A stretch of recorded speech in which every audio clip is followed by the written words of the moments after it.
Well, I guess if you take Senator Schumer at his word, Congressman, this ain't happening. You're done. It's finished.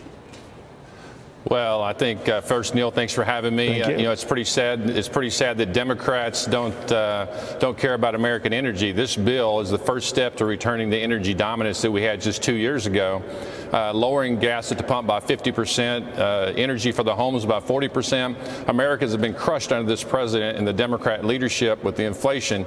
The least the president can do, and certainly Schumer on the Senate side, is give the American people a little help, and this is the first step in making that happen. If it doesn't happen, what other options do you have? You've made good, that is, Republicans in the House, they've won and made good on their promise to try to address what they say was the start of a lot of our troubles when the president started locking up available energy production in the United States, beginning with the Keystone Pipeline. He's since made some incremental moves to make up for that, maybe aware of an election coming up, but little more. What do you think?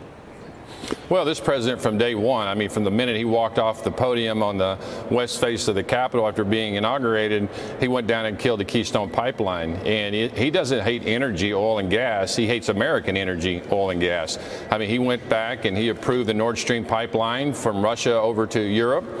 He has gone and looked at buying oil and gas from Iran and Venezuela and even from Russia. We've seen what's happened in Europe since the Ukrainian war and the impact on when you're so dependent on foreign nations. We learned that lesson in the 70s. President Trump took us to an energy dominant position during his time in the presidency. And I think that's what makes this so fresh, is that it's been so recent that we didn't have to depend on foreign oil. Another thing about this, Neil, is that the president and the Democrats, the liberal Democrats, talk about cleaner energy. There's nobody in the world that produces cleaner energy than the United States of America, and we have a tremendous abundance of this. We could do so much around the world in lowering emissions if the Democrats would just pass this in the Senate and the White House would sign it.